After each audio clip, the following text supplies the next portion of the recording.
Senhor, que o Senhor os abençoe, abençoe cada irmão que estará ali ministrando, Senhor, sobre a vida deles também.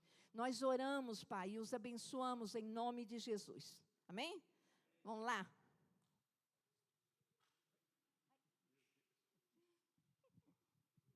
Amém. A paz do Senhor. Aleluias. Hoje é um culto especial. Momento de nós lembrarmos, trazer à memória aquilo que Jesus fez por nós.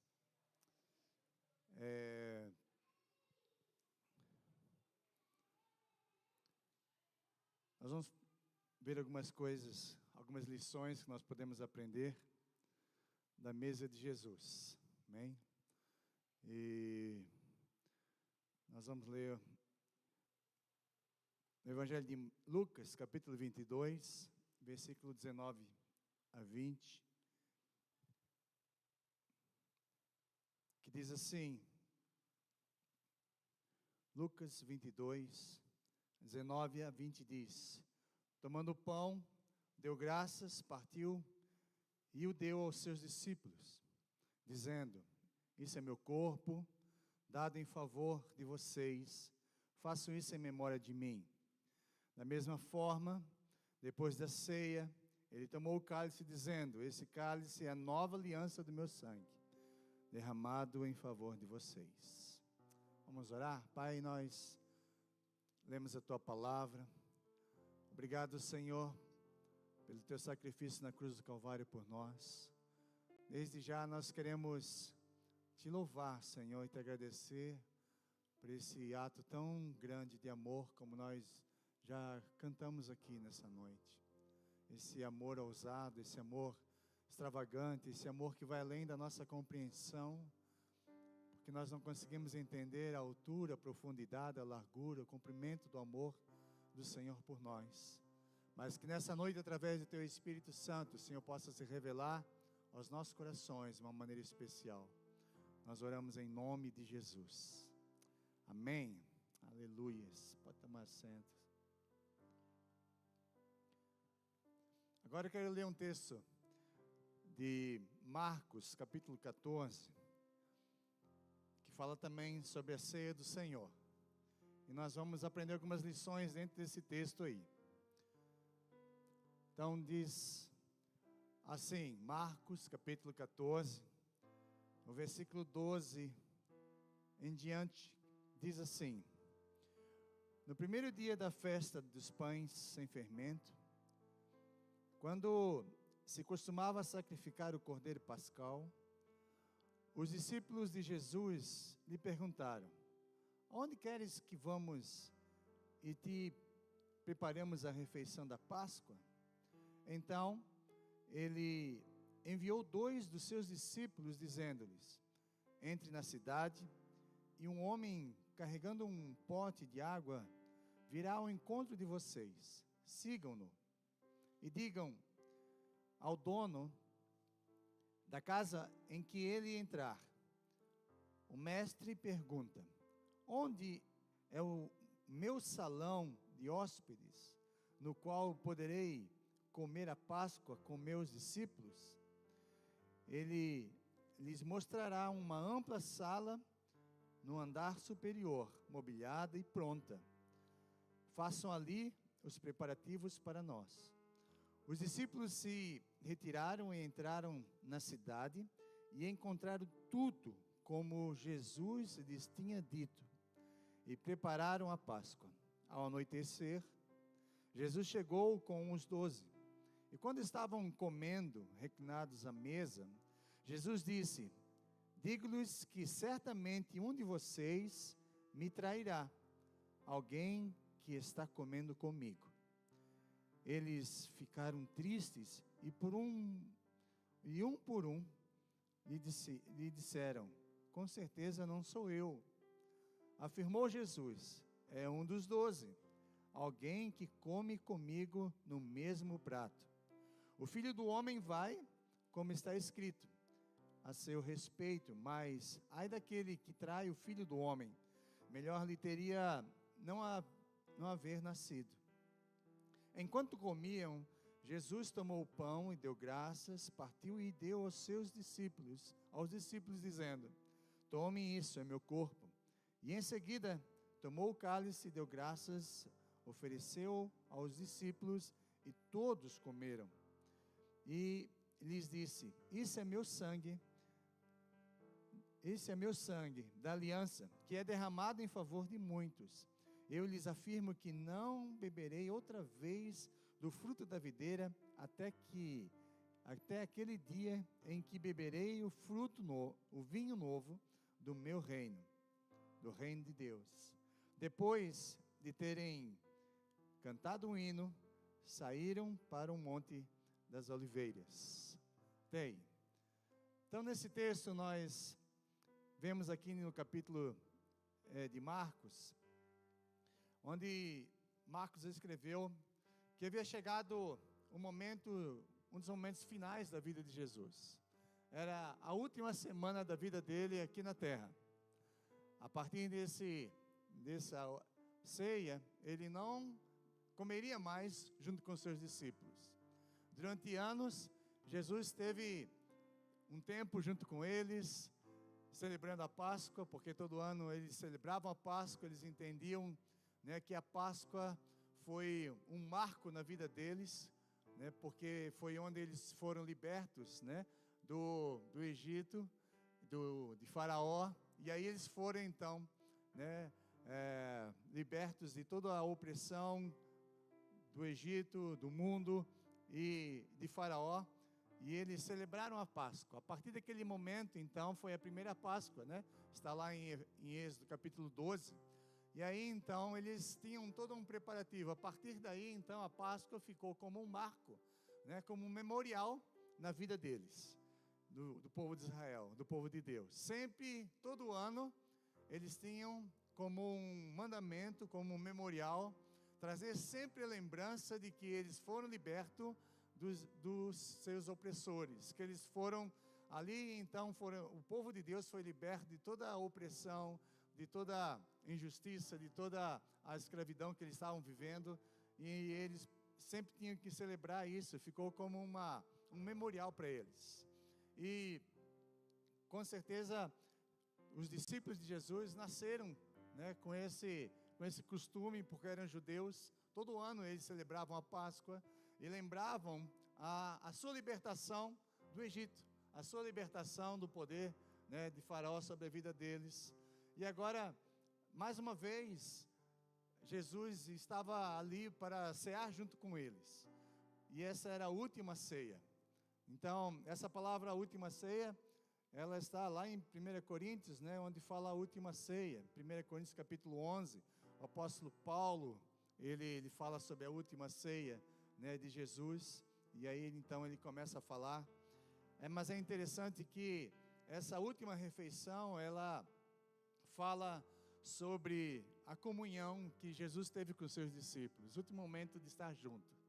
Era um momento que os discípulos estavam ali preparados, né, todas as coisas, e é interessante, né, nessa ceia, que Jesus preparou para eles. Essa passagem está em outros textos da Bíblia também, né, relatada aí também em Mateus 26, aqui nós lemos em Marcos, também está em Lucas, que nós lemos um pedaço, no capítulo de João 13, né, João 17, e aqui Jesus então tinha, lá em João vai falar mais detalhadamente, que Jesus lava os pés dos discípulos, Jesus faz a oração pelos discípulos, né, faz mais detalhes do que aconteceu nesse jantar, porque a ceia é o jantar, né? Um jantar, mas é um jantar especial, porque trazia nele um memorial. Ele tinha toda uma maneira de preparar, né? O pão tinha que ser um pão sem fermento, né? Tinha todo um preparativo, ervas amargas e tudo ali, né? Para eles estarem ali sentados naquele momento para celebrar ou para cear a última ceia. Depois daqui, Jesus nunca mais ceou com os discípulos. Jesus nunca mais esteve com eles. Foi a última, era uma despedida. E é interessante aqui, né, que nessa passagem também, essa última ceia, ela foi retratada por um pintor, né, Leonardo da Vinci. Acho que deve estar aí, né? Isso aí, essa quadro da Santa Ceia, né, da última ceia, em italiano aí, la ultima cena, né, que foi no cenáculo, né?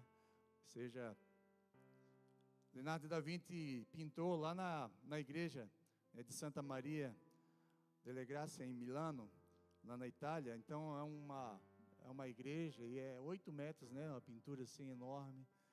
E fizeram até depois uma porta no meio. E claro que Leonardo da Vinci, ele retratou aquilo que ele via, né? Segundo o costume dele, a mesa não era assim, né? Então a mesa era uma mesa no chão, onde Jesus teve que lavar os pés dos discípulos para ele sentar nessa mesa, né? Então, mas aí você vê o retrato aí, né, da mesa, conforme a imaginação desse artista, desse pintor. E é interessante, né, que ali a carinha do Judas ali de verde, né, que está do lado de Jesus, segundo eles retratava Giarolo, né, Savonarola, que era um dos padres dominicanos da época, né, que governou Florença, que foi executado pela ordem do Papa Alexandre. Então havia, né, essa ideia de mostrar o traidor, né, e ele botou ali esse homem aí, esse padre dominicano. Ok, mas isso aí é só para a gente ter uma ideia, né, assim, mais ou menos por alto da ceia. Então se tornou tão famosa a ceia de Jesus que ela foi retratada em várias maneiras. Ok? Então, mas continuando, existem duas premissas fundamentais aí para nós aplicarmos as lições da ceia, da mesa, né, do encontro de Jesus com seus discípulos, porque eles estavam à mesa, ok? E nessa mesa então, pode tirar, senão eles não vão olhar para mim, vão ficar olhando para Jesus de cabelo comprido, né, aquela coisa toda, sem barba. Jesus tinha barba, viu? Então é muita coisa ali que a cabeça, né, do pintor, né? Mas ele retratou, e é famosa, viu? Você vai lá em Milão, você vai ver lá, Pietra Pamavira. Então, estiveram lá, né? É interessante, então, algumas coisas que nós podemos tirar, né, desse momento que Jesus senta à mesa com os seus discípulos, esse último encontro. A gente sabe que para um judeu a mesa é um momento, né, muito, muito sagrado. Ninguém senta à mesa se não for convidado, ninguém entra, né, se não for convidado. O judeu, ele é muito, né, assim, restrito com muitas regras e tudo mais. Mas isso também reporta algumas coisas importantes, né, desse encontro com Jesus nessa última ceia. Algumas coisas que nós vimos aqui nesse texto. No versículo 13, nós vimos que então ele enviou 2 dos seus discípulos, dizendo: entrem na cidade, e um homem carregando um pote de água virá ao encontro de vocês, sigam-no. Primeira primícia aqui, fundamental para nós aplicarmos a lição da mesa, é que o caminho que nos conduz à mesa é um caminho de obediência. Amém? O caminho que nos conduz à mesa, de sentarmos com Jesus, é um caminho de obediência. Esses discípulos, eles foram enviados por Jesus para preparar o lugar onde Jesus iria fazer, né, nesse cenáculo, nessa sala preparada. Então, foram enviados. Então, ele enviou aqueles homens ali. E é interessante que Jesus tem uma palavra, tem uma direção também para cada um de nós. Se nós queremos ir até a mesa, a primeira coisa que temos que fazer é ter um coração obediente e um coração quebrantado. Amém? Essa é a primícia de nós sentarmos à mesa. Jesus nos deixou para cada um de nós, através da sua palavra, ensinamentos. E nós hoje, como igreja, nós somos enviados por Jesus para mostrar mostrar o caminho e para falar sobre essa obediência à palavra do Senhor. Essa é a nossa grande comissão. Primeiro aí, fazer discípulo de todas as nações, né, batizando em nome do Pai, do Filho e do Espírito Santo, e ensinando o quê? Ensinando a... Vocês não sabem onde está esse texto? Mateus capítulo 28, versículo 20.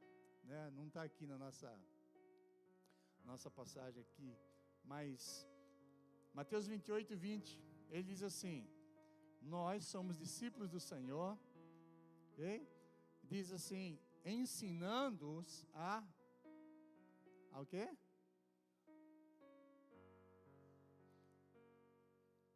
Me ajuda a pregar aí, vamos lá. Ensinando-os a obedecerem a quem? A Jesus. Amém? Diz então, vão, façam discípulos de todas as nações, versículo 19. E batize-os, né? Em nome do Pai, do Filho e do Espírito Santo. E também ensine eles. Ensine-os a que eles tenham a cabeça bem grande, cheia de teologia, cheia de conhecimento bíblico. É isso? Só isso? Ensinando a obedecer. Tudo aquilo que o Senhor nos ordena, tudo aquilo que o Senhor nos manda fazer, nós temos que obedecer. Essa é a premissa fundamental para a nossa vida. Se nós queremos sentar à mesa, nós precisamos obedecer o que Jesus tem colocado para cada um de nós. A obediência tem que fazer parte da nossa vida. Então Jesus nos convida a sentar à mesa. Mas esse caminho que nos conduz a sentar até a mesa é um caminho de obediência. Então, a primeira coisa que nós temos que fazer é nos render à palavra dele. Amém? Nos render àquilo que ele nos manda fazer. Então, se ele pede para mim e para você fazer, porque é bom. Porque a vontade dele é boa, perfeita e agradável. Muitas pessoas dizem assim, obedecer a Deus é ruim. Porque eu não posso fazer isso que eu gosto, eu tenho que fazer só o que Deus quer. Muito pelo contrário, quanto mais nós obedecemos, mais nós experimentamos coisas boas na nossa vida, mais nós desfrutamos da presença dEle, da graça dEle, do poder dEle. Nós podemos estar à mesa, desfrutando de tudo aquilo que nós vamos aprender nessa noite. Então, não resista à voz do Senhor, mas se renda em obediência a Ele, amém? Se você quer sentar à mesa, obedeça, porque Ele tem o melhor para você.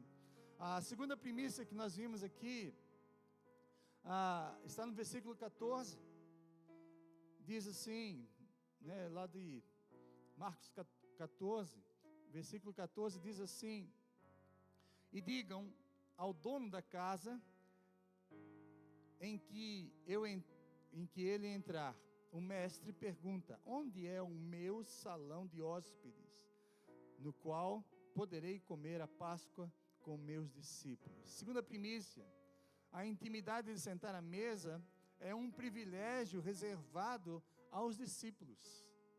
Porque ele diz assim, onde eu vou comer com os meus discípulos, onde eu vou cear com os meus discípulos, é um privilégio que nós temos, que Jesus dá a cada um de nós, a sermos discípulos dele. Hoje eu e você, através de Jesus, podemos ter esse privilégio de sentar à mesa e ter comunhão com ele, desfrutar da presença dele.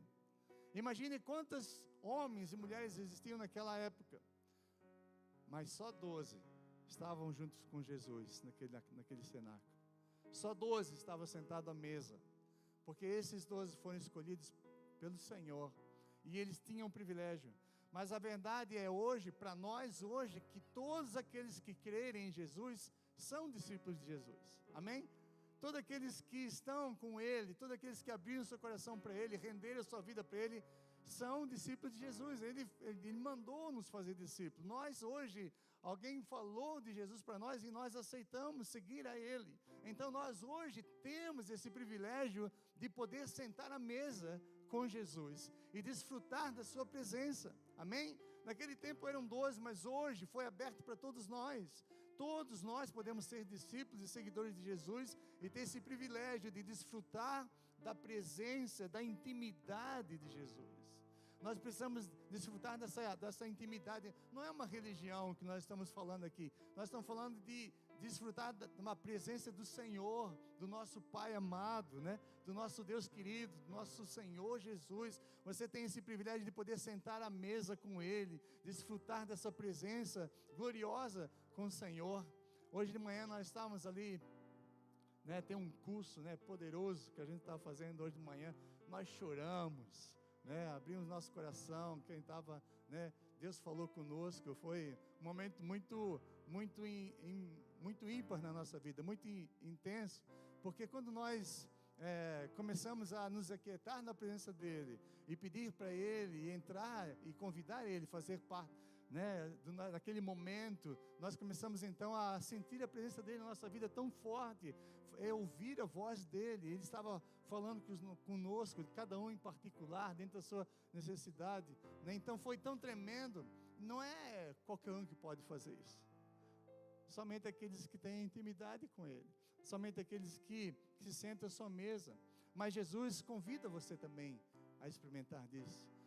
Essa porta não está fechada, a porta está aberta, amém? Ele é a porta, Ele é o caminho. Você pode entrar e desfrutar dessa presença gloriosa na sua vida. E é isso que nós vamos ver aqui então, 8 lições da mesa de Jesus com os seus discípulos. A primeira lição: a mesa é preparada como um presente de honra. No versículo 15, você vai ver que diz assim: ele lhes mostrará uma ampla sala, né, no andar superior, mobiliada e pronta. Façam ali os preparativos para nós. Então, esse momento é um momento incrível, onde nós podemos lembrar daquilo que Jesus Cristo fez na nossa vida. E para nós, Jesus preparou para nós um lugar. Ele preparou esse lugar. A Bíblia diz que quando Ele morreu na cruz do Calvário, Ele disse: está consumado, foi pago o preço, por mim e por você. Então, é uma honra, um privilégio ser convidado por Jesus para sentar à sua mesa. Amém? A gente era indigno, a gente não podia nem entrar. No Antigo Testamento, só o sumo sacerdote entrava uma vez por ano na presença de Deus, né? Só os sacerdotes e tudo mais. Mas quando Jesus morreu na cruz do Calvário, a Bíblia diz que existia uma cortina no templo entre o lugar santo e o lugar santíssimo, e essa cortina, a Bíblia diz que foi rasgada de cima a baixo. Ela não foi rasgada de baixo para cima, ela foi rasgada de cima para baixo. Ou seja, Deus estava ali. Quando Jesus morreu, Ele diz assim: está aberto o caminho para que você também entre na presença dEle. Amém? Você pode entrar na presença, você tem acesso hoje à sala do trono, você pode falar com Deus, o Deus Todo-Poderoso, você pode sentir a sua presença, você pode falar com Ele, ouvir a sua voz. Antes não podia, mas quando Jesus morreu na cruz do Calvário, essa porta, esse caminho foi aberto, essa cortina foi rasgada, esse acesso que eu e você podemos ter diante dEle, na presença dEle. Isso é uma honra, irmãos. O caminho, Ele preparou uma sala ampla, Ele preparou um lugar amplo para nós, para nos encontrar com Ele. Eu e você podemos entrar nesse lugar. Então, a primeira lição que aprendemos aqui, que a mesa é preparada como um presente de honra para mim e para você.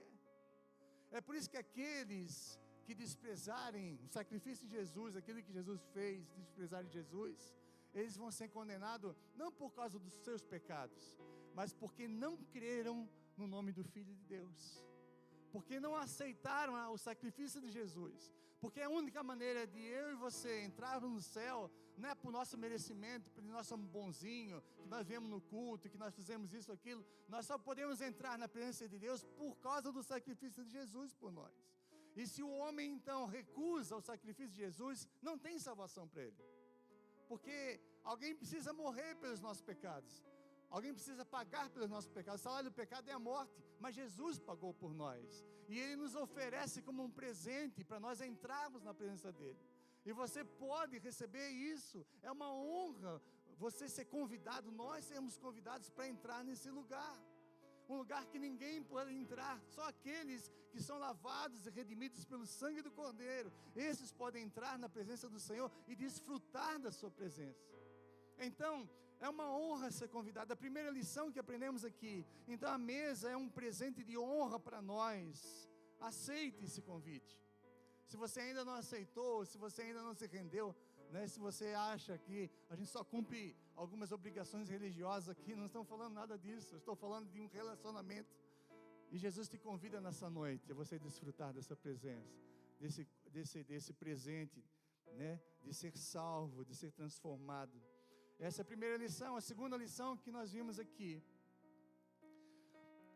versículo 16, diz assim para nós: os discípulos se retiraram, entraram na cidade e encontraram tudo como Jesus lhes tinha dito e prepararam a Páscoa.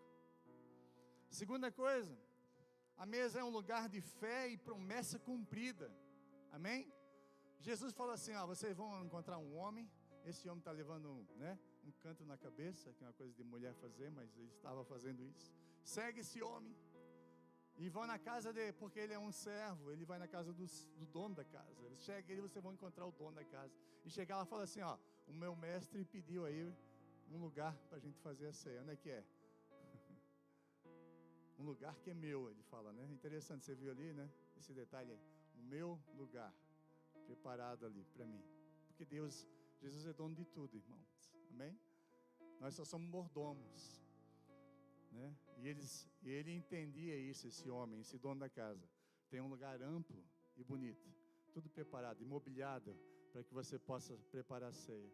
Mas é interessante, o que me chama a atenção aqui, que o que Jesus falou para aqueles discípulos aconteceu. Vão lá, façam isso, e vocês vão encontrar isso, e ele vai te mostrar para vocês. E uma coisa interessante que me chama a atenção aqui, que versículo 16 fala assim: e encontraram tudo como Jesus lhes tinha dito. E é interessante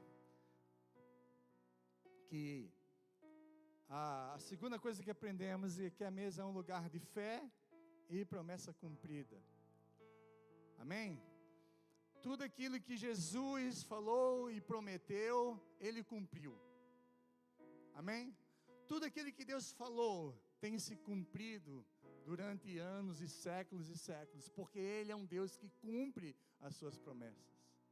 Mas para nós adquirirmos essas promessas, nós temos que crer. A salvação é de graça, mas o meio de nós alcançarmos a salvação é por meio da fé. Você precisa crer, aceitar esse presente para a sua vida. Então, todos aqueles que crerem serão salvos. Amém? Aqueles que não crerem serão condenados. Mas Deus deu o seu Filho amado, amou o mundo que deu o seu Filho, para que todo aquele que nele crê seja salvo, tenha vida eterna e não seja condenado. Então, nós temos acesso à presença de Deus, esse presente da salvação, por meio da fé. Essa promessa é para todos, mas nem todos vão ser salvos. Nem todos vão aceitar, nem todos vão crer. Você precisa entender que tudo aquilo que Jesus fala, acontece. Amém? Ele não é um Deus que mente, não é como o homem. Ele é um Deus que fala a verdade, tem a verdade em si. Então, quando o diabo fala para você que Deus é mentiroso, que Deus prometeu e não cumpriu, é o diabo que está falando isso. Porque ele falou isso para Adão e Eva no jardim, falou assim: não é bem assim não, certamente você não vai morrer. Morreu? Foi ou não foi? Morreu. E tudo aquilo que Deus fala, tanto as promessas boas, como as promessas ruins, as maldições, acontecem quando nós não obedecemos, quando nós cremos. Então a fé para nós é a chave que podemos ter de receber todas as promessas. Então a mesa é um lugar de fé e de promessa cumprida.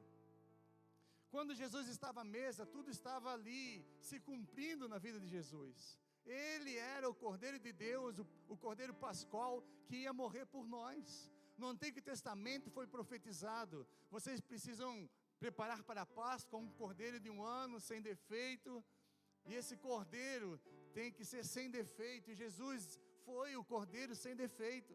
Quando João Batista viu Jesus, ele falou: eis o Cordeiro de Deus que vai tirar o pecado do mundo. Então Jesus é o Cordeiro que foi imolado por nós, já profetizado desde o princípio, lá no Jardim do Éden, foi profetizado acerca dele. E é interessante que tudo aquilo que Deus falou se cumpre. Por que muitas vezes nós não cremos na sua palavra? Por que que muitas vezes nós desconfiamos de Deus? Achamos que Deus não é bom, quando a Bíblia diz que Deus é bom. Achamos que Deus não nos ama, quando a Bíblia diz que Deus é amor. Achamos que Deus não cumpre a sua palavra, e nós brincamos com isso. Muita gente brinca, não é bem assim não, pastor, não é bem assim não, a gente pode viver de qualquer jeito, a gente, Deus vai dar um jeitinho no final. Não, irmãos, Deus, Ele cumpre as suas promessas, mas nós precisamos de crer. E não é uma fé que diz assim, você crê em Deus? Eu creio. Não é uma fé de boca para fora, é uma fé que gera obra, gera obediência. É uma fé que nos leva a obedecer aquilo que foi dito. E nós temos tanta dificuldade em crermos, em obedecermos. Sabe por que nós não obedecemos? Porque nós não cremos. Isso é em todas as áreas da nossa vida, em todos os mandamentos de Deus. Quando você não crê, você não obedece. Porque alguém falou para você uma mentira. Hoje de manhã nós estávamos falando sobre algumas mentiras, que Deus não cura mais nos nossos dias. Então, Deus não cura mais. É mentira de Satanás. Porque Deus continua curando. Eu sou prova do milagre de Deus na minha vida. Você pode testemunhar também que Deus continua curando. Deus é um Deus de poder. Mas o diabo fala assim, não é bem assim. Isso aí é só no passado. Não acontece mais nada disso. Você tem que buscar médicos e coisas assim, porque senão você está na água. Viver só com isso. Não estou dizendo que ele não precisa buscar médico. Eu estou dizendo que existe um Deus que cura. E a Bíblia diz que nós, a igreja do Senhor, pregaríamos a palavra de Deus, coloquei a mão sobre os enfermos, eles seriam curados. É uma promessa. E Ele vai fazer quando nós cremos de coração, e quando nós começarmos a praticar isso na nossa vida. Mas o diabo não quer que as pessoas sejam curadas, não quer que a promessa de Deus se cumpra, e aí começa a botar mentira, e aí a gente começa a afastar de Deus. Então o que nos afasta do caminho, da presença de Deus, é a nossa incredulidade. Nós já vimos aqui, Jesus não pôde fazer muito milagre em Nazaré, porque era um lugar comum, onde Jesus nasceu. Esse aí não é o filho do José e da Maria, os seus irmãos, suas irmãs não estão aqui? A Bíblia diz que Jesus não pôde fazer milagres, muitos milagres ali, porque eles não creram nele. Havia incredulidade.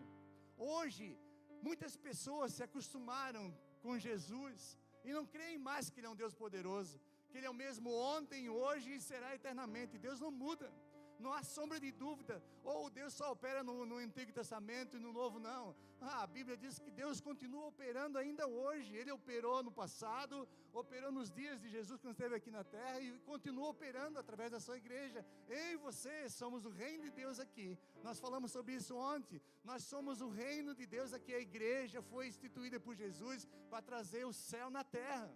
Eu e você somos discípulos de Jesus, para fazer e ver as promessas dele se cumprindo em nós e através de nós. Mas nós muitas vezes não desfrutamos dessas promessas, porque nós não cremos. O diabo colocou dúvida.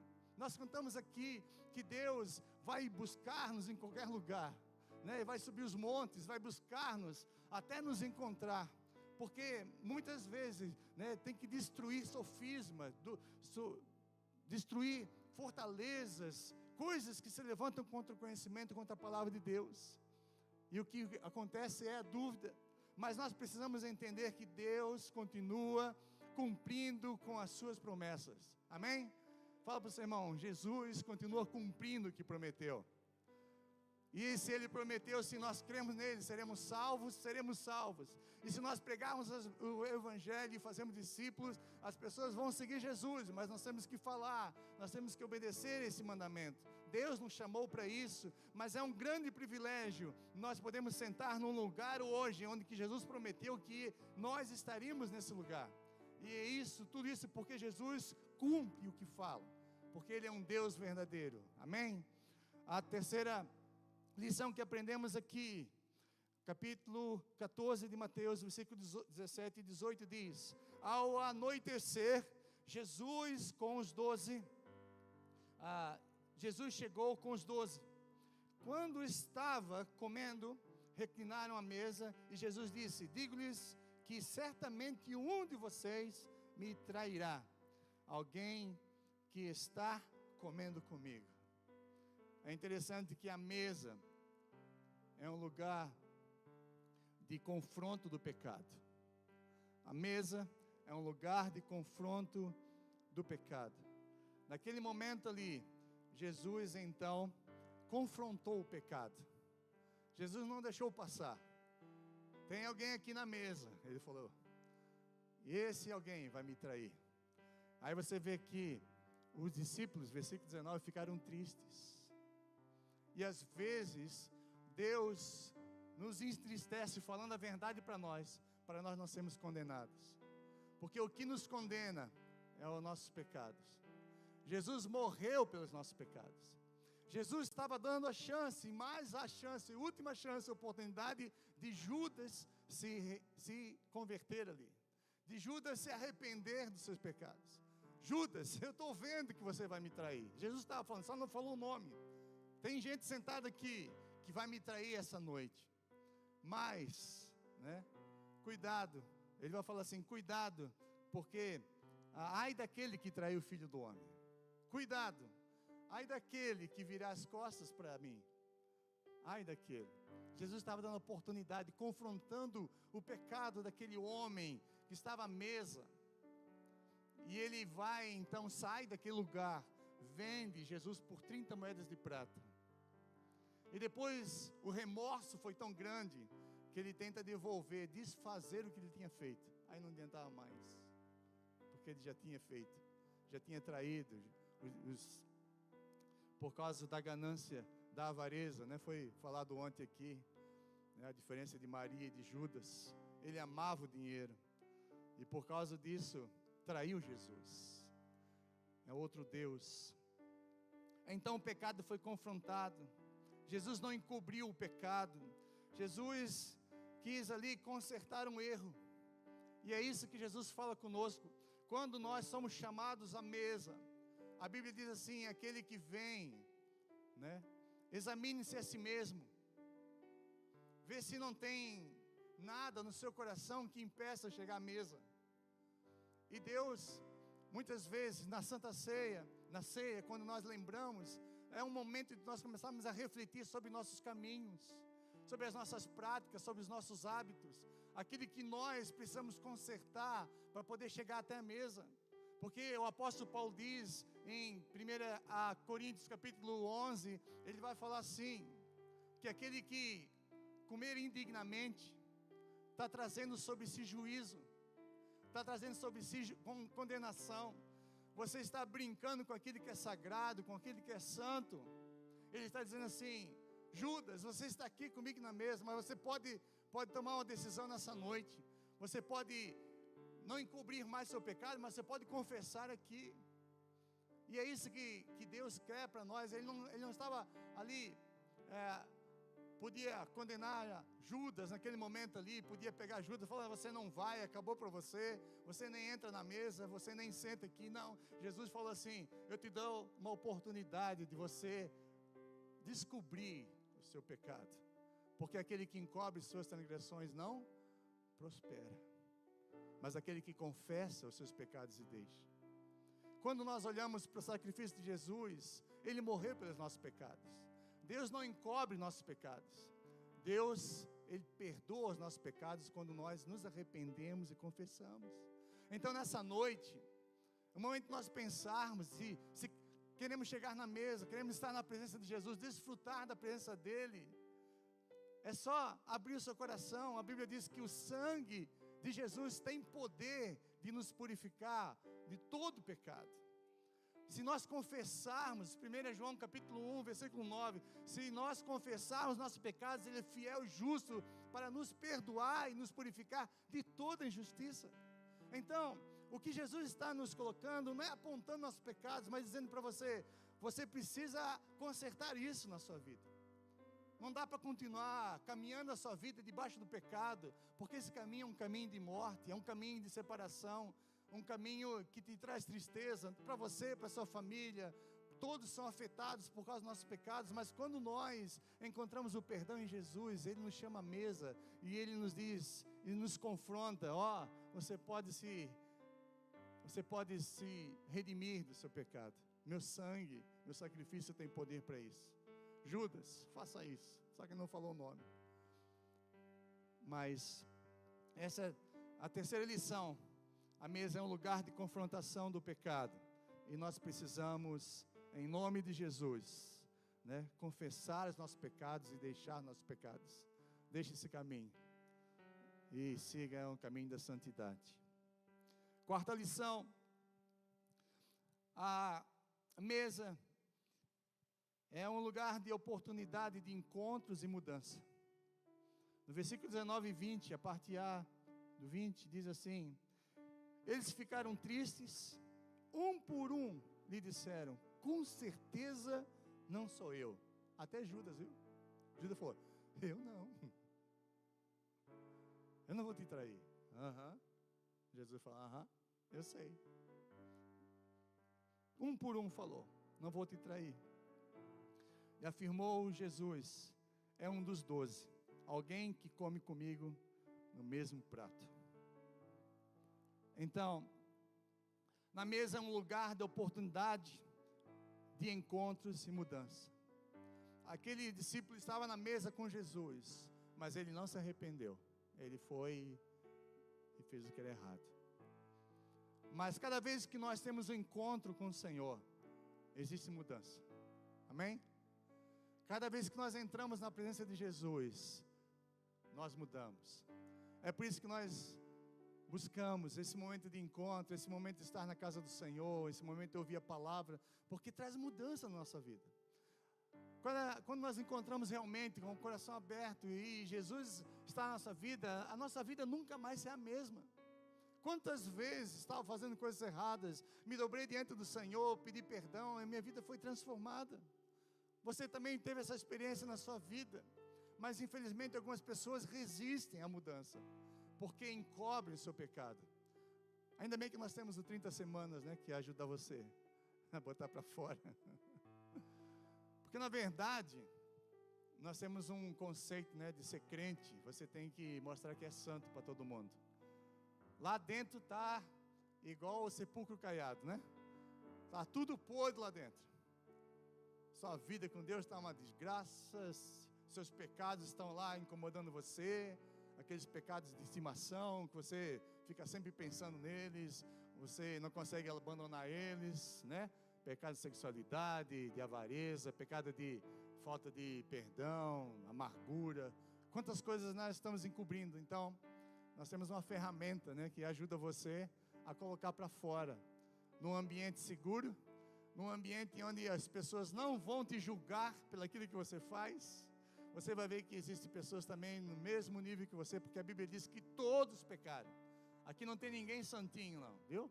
Todos aqui cometeram coisas ruins na sua vida, coisas feias, machucaram alguém, ou foram feridos por alguém. Todos nós aqui temos traumas, mas muitas vezes a religiosidade faz que nós colocamos uma capa por fora, como os fariseus, e começamos a viver essa vida de religiosidade. A Bíblia diz que nós temos que confessar isso, trazer para fora. A Bíblia diz: confesse os pecados uns aos outros para serem curados. Existem coisas na nossa vida que só a confissão e o perdão de Deus, o sangue de Jesus, só quando nós botamos para fora e pedimos ajuda e oração, Deus cura. E muitas vezes nós resistimos. Não, esse negócio tem que ter semana, estou fora. Está encobrindo o quê? Está com medo de quê? De saber que você também tem pecado? Eu também tenho. Se você for no 30 semanas, for do meu grupo, você vai ver o que eu já fiz na vida. Mas é um momento de cura, de restauração. Amém? Todos nós estamos no mesmo nível, mas a única coisa que muda a nossa vida é o encontro com o Senhor. E Jesus está te dando uma oportunidade de você ser mudado, de dentro para fora. Amém? Não de fora para dentro. Não é de chegar, né? Agora eu sou crente, aí você bota uma roupa diferente, bota a Bíblia embaixo do braço, né? E vou para a igreja, porque hoje é dia da missa, né? Sabe, né? A gente foi acostumado assim, né? Onde é que você vai bonito assim? Vou para a missa. Não é só casca, né? Porque por dentro está tudo... Mas Jesus começa a mudar a gente de dentro para fora. Amém? Então Deus nos dá essa oportunidade. Ele não está nos condenando, mas Ele está dizendo assim, ó, mude, se encontre comigo e seja transformado. Então cada vez que você se encontra com Jesus, nós somos mudados e transformados de dentro para fora, né? uma versão melhor de nós mesmos. É isso que nós estamos buscando no 30. 4, 5. A mesa é um lugar de ministração. Versículo 21 vai dizer assim, 21, o filho do homem vai, como está escrito a seu respeito, mas ai daquele que trai o filho do homem, melhor lhe seria não haver nascido. Jesus estava ministrando ali, para ouvir a sua voz. Jesus estava ministrando que nós precisamos ser ministrados por Ele. A palavra de Deus nos transforma, amém? Jesus estava dizendo assim, esse negócio aqui vai dar ruim para você. Não faz isso não. Melhor coisa é você nunca ter nascido. Se você fazer um ato tão, de rejeição daquilo que eu fiz na sua vida. Então, quando nós somos ministrados pela palavra, Deus não nos traz condenação. Deus nos traz uma oportunidade de nos arrependermos. Mas nós precisamos deixar que a palavra entre no nosso coração. Amém? A única coisa que muda a minha vida e a sua vida é a palavra. Amém? A palavra pregada, a palavra ministrada. E nós temos que entender que muitas vezes Jesus vai falar duro com a gente. Porque Ele nos ama. Ele fala assim, não continua por esse caminho não, vai dar ruim para você. Como diz o mineiro, né? Não vai por aqui não, que vai dar ruim para você. Mas a gente é teimoso, não, eu vou. E aí, algumas vezes, não vai ter mais volta. Porque nós vamos nos enfiando no lugar onde nós não era para estarmos. E os nossos pecados vão começar a machucar pessoas. Deus não predestinou Judas para ser o traidor, viu? Ele escolheu ser. Porque a Bíblia nos dá livre-arbítrio. Eis que o pecado está à porta. Deus falou para Caim. Foi ou não foi? Eis que o pecado está à porta. Cumpre a ti. O quê? Cumpre a ti. Esqueceu? Gênesis capítulo 4. Cumpre a ti dominá-lo. O pecado está aí, batendo na sua porta. Mas você pode escolher não pecar. Deus falou para Caim. E Caim, então, foi e matou o seu irmão Abel. Então, é uma escolha nossa. Foi uma escolha de Judas. Ele fazer o que fez. Jesus ministrou no coração dele, deu oportunidade para ele se arrepender. Ele não quis. E às vezes nós endurecemos tanto o nosso coração, que nós não queremos ouvir a voz de Deus. Porque se hoje, como dizem em Hebreus, você ouvir a voz de Deus, do Senhor, não endureça o seu coração. E o povo no Egito, o povo no deserto, era um povo de dura cerviz. Estão lendo lá, né? Um povo de coração duro. E quantas vezes eu e você temos um coração duro com relação à ministração da palavra de Deus?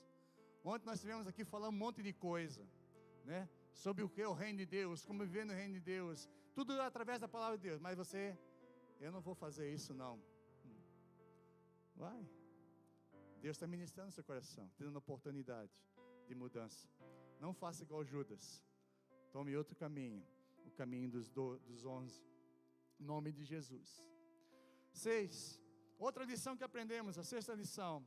A mesa é um lugar de ações de graças. No versículo 22, vai dizer assim: enquanto comiam, Jesus tomou o pão e deu graças. Partiu e deu aos seus discípulos, dizendo: tomem isso, é o meu corpo. Irmão, Jesus ia morrer ali. Algumas horas depois, Jesus ia morrer. Mas ele sabia que ele veio para aquele momento. Aquele pão simbolizava o corpo dele na cruz, pendurado pelos nossos pecados. O que ele ia passar depois disso, o sofrimento terrível por nós. A Bíblia diz que eles saíram dali e foi para o Getsemane, lá orou, suou gotas de sangue. Ele sabia que ele iria morrer. Mas ele estava fazendo aquilo que era a vontade do Pai, estava fazendo aquilo que ele veio para fazer. Em obediência ao Pai, ele sabia disso, mas ele deu graças. E a mesa, ele estava ali, agradecendo aquele momento. A gratidão tem que partir do nosso coração. Quanto motivo de gratidão nós temos no nosso coração hoje? Nós, outro dia, abrimos a nossa aula com momentos de gratidão, não é? O que você tem para agradecer? Porque nós olhamos e vimos a vida tão ruim, está tão difícil, acontecendo tanta coisa ruim, acontece isso, acontece aquilo, né? A gente começa a ficar um pouquinho mais velho, dói aqui, dói ali, dói lá, né? Aquelas coisas, o dinheiro às vezes não dá, às vezes o trem está difícil, é a culpa do Lula, não sei de quem. A gente começa então a reclamar de toda a vida, começa a reclamar e não melhora nada. Você já notou? Quanto mais você reclama, mais piora. Você já notou isso? Quanto mais você fala, pior fica. O que nós temos que aprender a fazer é usar a chave contrária. Começa a agradecer, não por aquilo que está faltando, mas por aquilo que você tem e que Deus deu para você. Amém? Jesus não estava reclamando porque ia para a cruz, porque ele sabia que ia sofrer. Ele estava agradecendo naquele momento porque ele estava cumprindo a vontade do Pai. Estava desfrutando naquele momento, comendo com os seus discípulos. Aqui, esse é meu pão. Eu vou morrer por vocês, mas eu vou dar vida para vocês. Eu vou me alegrar depois com os frutos do meu penoso trabalho, como diz em Isaías 53. Ou seja, ele estava ali naquele momento agradecendo. Eu não sei por que você está passando, mas em vez de murmurar, comece a agradecer. Em nome de Jesus. Ah, meu carrinho velho, agradeça. Ah, meu carrinho está com pneu careca, agradeça, está cheio ainda. Está andando aí. Não importa não, irmão. Não importa o que você tem não. Importa que você tem tantas bênçãos de Deus. Comece a agradecer. Muda a chave. Nós temos o perdão dos nossos pecados. Nós podemos ir para o céu através do sangue de Jesus. Você tem uma nova vida que Deus deu para você. Comece a agradecer, irmão. Agradece que você tem vida. Agradece que você pode vir na igreja, adorar a Deus, levantar a mão, cantar junto com os irmãos. Tem muito crente aí espalhado pelo mundo que não tem igreja para ir, irmão. É tão longe da casa dele que ele não pode chegar numa igreja. E nós estamos dentro de uma igreja abençoada, murmurando, reclamando de um, reclamando do outro. Fecha a boca, irmão. Começa a louvar a Deus. Você está sendo boca de Satanás. Porque quanto mais você fala da igreja de Cristo, mais você está batendo em Cristo. Porque a igreja é a noiva de Cristo. Não é a minha noiva. É a noiva de Cristo. Não fala mal da igreja, irmãos. Quando você abre o Instagram e tem alguém lá tocando pó na igreja, fecha esse trem. Esse é do diabo. Não começa a ouvir coisa ruim, falando mal de crente, falando mal de igreja. Fecha com isso. Tem gente que gosta de caçar coisa ruim de pastor na igreja, de pastor na internet, de igreja na internet. Para com isso, irmão. Você está falando da igreja de Cristo. Ele morreu para aquelas pessoas, ele ama aquelas pessoas e elas são falhas às vezes. Então, perdoe essas pessoas, orem por elas para que essa igreja possa melhorar. Em nome de Jesus, nós estamos abrindo a nossa porta, né? E é interessante que quando eu chamo a atenção, a gente é muito curioso, né? Aí aparece uma informação sobre uma igreja. Outro dia apareceu no meu Instagram uma informação de um pastor que está fazendo um negócio assim, lá numa igreja em São Paulo, não sei o quê. Daqui a pouco começou a aparecer um monte, um atrás do outro. O diabo viu que eu olhei. Aí aquele logaritmo, né? Esse trem aí que tem no coisa. Aí começa a mandar toda hora. É assim que funciona. Quando você abre ali, ele começa a mandar só coisa ruim, só falando mal de igreja. Eu falei, coisa, está amarrado esse trem. Já apaguei o trem, já não ouço mais, não vejo mais esse trem. Por quê? Porque o diabo quer falar mal da igreja, quer falar mal dos crentes, quer falar mal do pastor. Às vezes nem é verdade. Às vezes aquilo ali você entra numa engodo, uma mentira. Então, irmãos, muda de lado. Fala para o seu irmão, muda de lado. Começa a agradecer. Nós temos uma igreja bonita, abençoada. Ah, é muito grande. Começa a agradecer que é grande, cabe todo mundo. Então começa a falar assim, vamos encher esse trem, como diz o mineiro. Vamos botar um monte de gente aqui dentro. Vamos fazer Jesus conhecido. Para de torcer contra. Entra no time, veste a camisa. Porque é tão difícil pregar o evangelho, dar a vida por Jesus, abandonar tudo, a sua família, para estar aqui pregando. Não para ver o mal de ninguém, mas para ver as pessoas sendo curadas, as pessoas sendo salvas. Nós estamos aqui para pregar o reino de Deus. Para de fazer o contrário. Entra para o time. Torce junto. Tem alguma coisa na igreja, aproveita. Porque você é crente, você tem sede da palavra. Não fica em casa dormindo, não. Não fica fazendo as coisas do mundo, não. Porque essas coisas passam. Mas a palavra de Deus permanece para sempre. A igreja vai viver para sempre. Nós, um dia, vamos estar no céu com o Senhor, louvando a Ele, adorando a Ele. Porque nós somos a família espiritual. E nós somos uma família abençoada de Deus nesse lugar. para abençoar a vida das pessoas, para fazer com que as pessoas saiam dessa vida de morte, de pecado, essa vida de angústia. Então começa a agradecer, começa a louvar a Deus. Eu tenho uma igreja abençoada, meu pastor é careca, mas aleluia, aleluias, amém. Começa a louvar o Senhor, começa a agradecer o Senhor, em nome de Jesus. Jesus, naquele momento, ele foi um lugar de ação de graça. Ele sabia que o negócio ia ser pegar para ele, mas ele começou a agradecer. Pai, eu te agradeço. Irmãos, quando você começa a louvar o Senhor, agradecer o Senhor, as coisas mudam. As coisas começam a mudar. Você tem força, você tem graça para continuar. Deus te dá força, porque é isso que Ele quer.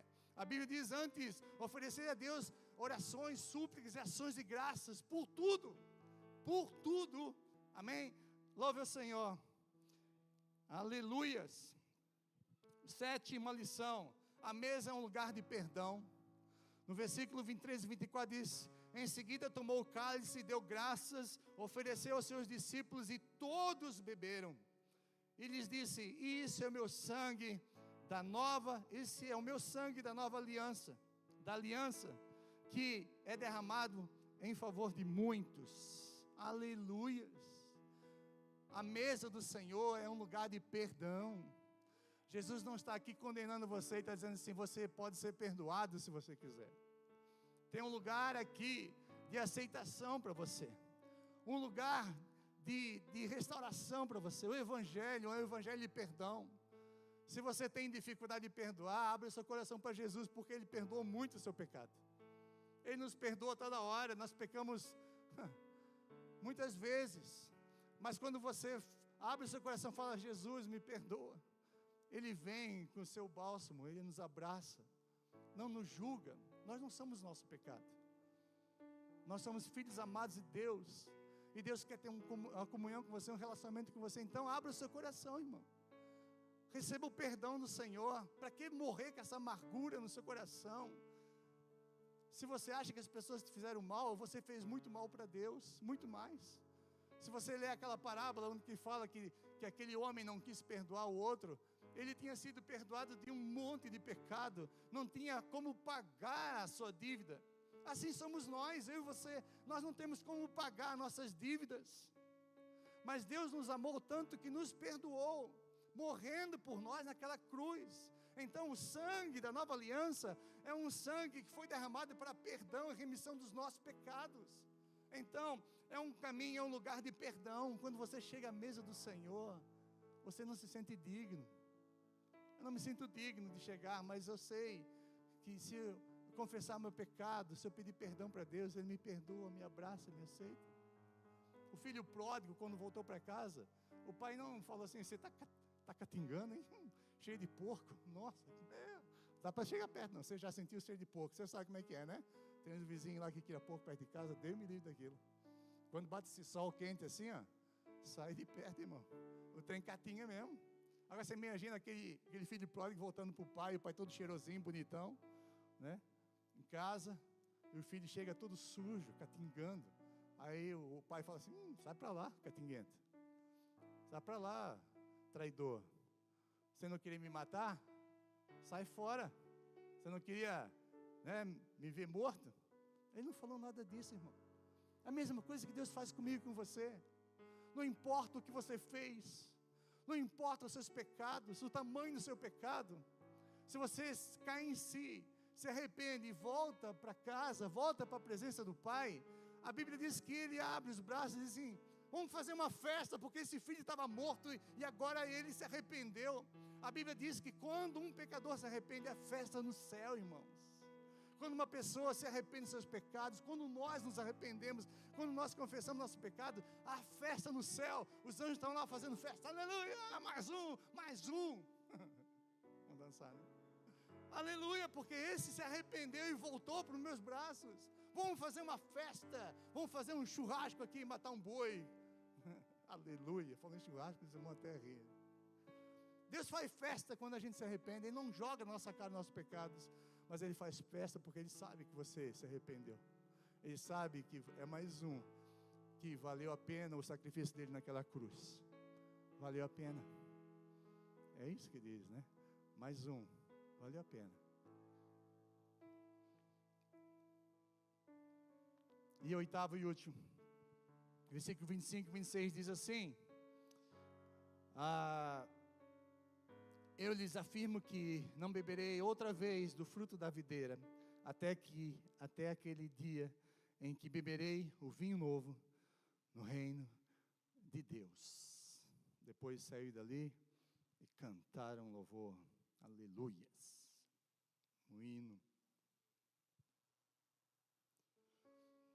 A oitava lição que nós aprendemos aqui: a mesa é um lugar de palavra profética, aleluias. Jesus estava afirmando aqui que um dia eu vou voltar, eu vou embora, mas um dia eu vou voltar para beber o vinho com vocês de novo. Um dia nós vamos sentar na mesa de novo. Se nós lemos João capítulo 14, Evangelho de João capítulo 14, vai dizer assim para nós: não se perturbe o coração de vocês, creiam em Deus, creiam também em mim. Na casa do meu pai há muitos aposentos, se não fosse assim, eu lhes teria dito, eu vou preparar-lhes um lugar, e se eu for lhes preparar um lugar, eu voltarei, aleluias, eu voltarei. Jesus fala aqui para nós, Ele vai voltar, e se Ele falou que vai voltar, fala para o seu irmão, Ele vem, Ele vai voltar. O apóstolo Paulo, ele cita esse texto, ele diz assim: porque todas as vezes comerem desse pão, beberem desse cálice, anuncia a morte do Senhor, até quando? Que Ele venha. Como diz aqui Jesus, eu voltarei. Ele não só vai voltar, mas Ele vai voltar para nos levar, amém? Diz aqui, e os levarei para mim. Por quê? Porque para que vocês estejam onde eu estiver, amém? Ele quer estar conosco, Ele vai voltar para nos buscar um dia, irmãos. Nós vamos estar na mesa, Jesus vai estar ali tomando vinho com a gente, trem bom, né? Não tem Coca-Cola, mas tem vinho na mesa, vai ter ali muita festa, muita alegria, porque nós vamos estar nas bodas do Cordeiro, ceando com Ele na mesa, celebrando a Ele que venceu e nos deu a vitória de estarmos na presença dEle, naquela mesa. Um dia, esse dia glorioso vai chegar, irmãos. E o diabo diz assim, não vai voltar não, e o pastor já falou tantos anos sobre ele, estou 29 anos na igreja, o pastor sempre fala que Jesus vai voltar. E Jesus falou que vai. E a Bíblia diz que Ele vem em breve. Está demorando para você, mas para Ele não está não. Aleluias. A palavra de Jesus fala assim, um dia eu vou voltar para beber esse vinho com vocês. Um dia nós vamos estar juntos. Então a mesa, irmãos, é um momento de nós lembrarmos que nós estamos ceando aqui, mas nós estamos fazendo uma coisa que um dia nós vamos fazer com o Senhor para sempre. E não vai ser, lá vai ser banquete, vai ser festa mesmo, vai ser alegria, porque agora não existe mais morte, não existe mais dor, não existe mais choro, não existe mais sofrimento, porque tudo se passou e tudo vai se fazer novo, porque Jesus falou que seria assim. Eu creio, amém? Você crê? Amém? Então não perca esse dia, irmão. Não fique de fora desse banquete. A mesa está posta, Jesus está preparando para nós todas as coisas, para mim e para você. Por mais que seja difícil, nós servimos a Jesus aqui, vai valer a pena, porque um dia todo esse sofrimento, toda essa luta, toda essa perseguição, todas essas pessoas que se levantam contra, isso vai acabar, porque ali só vai ter paz e alegria, porque nós vamos estar para sempre na presença do Senhor. E Deus te chama para essa mesa, Ele te convida para esse lugar. Feche os seus olhos, vamos orar em nome de Jesus. Nessa noite Jesus te trouxe aqui para te trazer a mesa. Ele te convida à mesa. O que você precisa fazer para chegar à mesa? Simplesmente se render a Ele de todo o seu coração. Arrependa dos seus pecados. Peça perdão para Ele. Fala para o Senhor Jesus. Eu quero, ó Deus, nessa noite trazer à memória aquele que me dá esperança. Muitas vezes as lutas dessa vida, os problemas, A correria do dia a dia, como nós ouvimos aqui, tem me tirado da tua presença, Senhor. Tem me afastado do Senhor. Mas nessa noite, mais uma vez, nós vamos chegar à mesa. E a tua palavra diz que precisamos consertar algumas coisas. Se você não pode chegar, conserte. Não vá empurrando com a barriga. Esse problema é que você tem que consertar. Se você precisa consertar alguma coisa na sua vida, conserte enquanto é tempo. Ele está te dando a oportunidade. Ele não está te condenando, está dizendo assim, conserte logo. Em nome de Jesus, conserta, não espera muito tempo não. Nós não sabemos a hora, nem um dia que ele vai voltar, então é para ontem. Se hoje você ouvir a voz do Senhor, hoje é o dia da sua salvação. Hoje é o dia de você mudar de vida. Hoje é o dia de você se render ao Senhor, se entregar a Ele. Eu vou obedecer o Senhor, porque para mim sentar na mesa eu preciso passar por algumas coisas, eu preciso consertar algumas coisas na minha vida, eu preciso passar pelas águas, eu preciso me consertar, mesmo que você já tenha feito isso, mas Deus está oferecendo para você a oportunidade de volta rápido. Não demora muito não. Em nome de Jesus, não demora muito. É uma honra você sentar na minha mesa. E eu estou dando esse lugar. Eu te dou esse lugar para você vir. É isso que significa ceia. Perdão dos nossos pecados, acesso à presença dEle. Podemos ter a honra de sentar na sua mesa, de receber as suas promessas para nós. Nessa noite, em nome de Jesus, você pode fazer esse momento diante de Deus, pedir perdão, peça perdão. Conserta logo em nome de Jesus. Pare de ouvir a voz do diabo, que está bom assim, você vai empurrando desse jeito. Não vai ficar fora não, porque a escolha é sua. Deus coloca diante de nós a vida e a morte. Ele nos dá um conselho. Eu te aconselho a escolher a vida. E nessa noite você pode escolher a vida, escolher Jesus. Ele é autor da vida. Escolher uma vida de alegria, de paz no Espírito. Escolher uma vida abençoada na sua presença. Não isenta de lutas, porque nós vamos ter lutas enquanto estivermos aqui. Mas você vai vencer todas elas em nome de Jesus. Então conserte nessa noite. Tome uma posição. Diga, Jesus, eu estou aqui nessa noite e eu quero consertar a minha vida. Eu não quero fazer igual Judas não. Levantar daqui e sair pelas portas sem antes me consertar contigo. Eu não quero fazer isso, porque eu sei que lá na frente eu vou me arrepender. Mas nessa noite o Senhor te trouxe aqui. Você não está aqui por acaso. Deus te trouxe aqui, te atraiu com seus braços de amor. Ele te trouxe até aqui, porque Ele te ama. Ele nos ama. Ele morreu naquela cruz porque nos ama. Ele não te trouxe aqui para jogar os seus pecados na sua cara, mas Ele te trouxe aqui para te dar mais uma oportunidade de mudança. A palavra ministrada nessa noite foi direta aos nossos corações. Não rejeite a voz de Deus, mas abra o seu coração para Ele e fala: Jesus, entra na minha vida, Senhor. Eu quero ter comunhão contigo. Eu quero, Senhor, te pedir perdão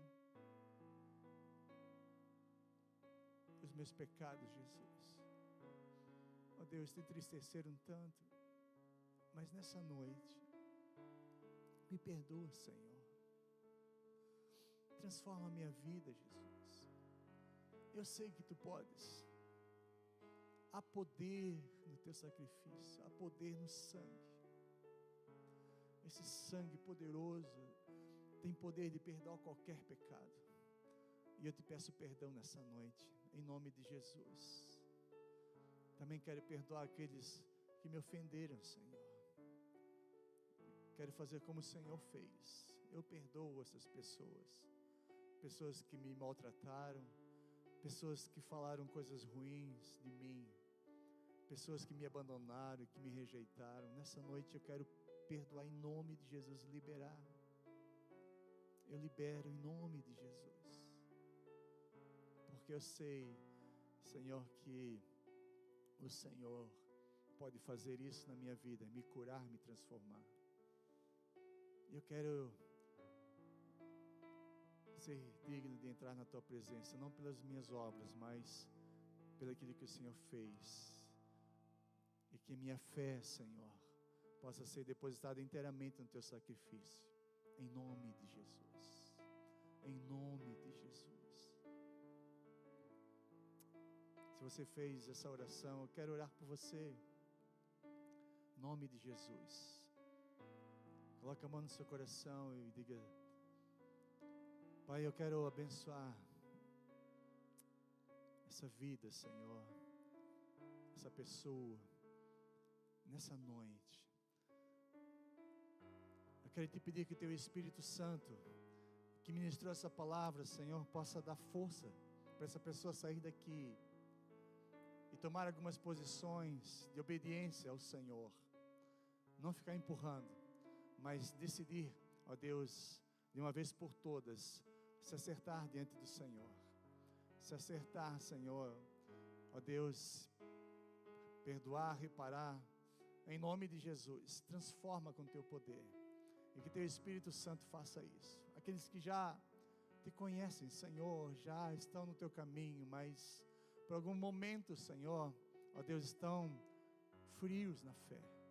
Que nessa noite o fogo do Teu Espírito seja aceso nos seus corações, de uma maneira tão grande, Senhor, que ele possa, Senhor, ó Deus, como naquele primeiro amor, quando Te conheceu, Senhor, voltar às práticas das primeiras obras, porque a palavra do Senhor diz que nós algumas vezes abandonamos o primeiro amor, mas lembra onde você caiu, se arrependa e volte às práticas das boas obras.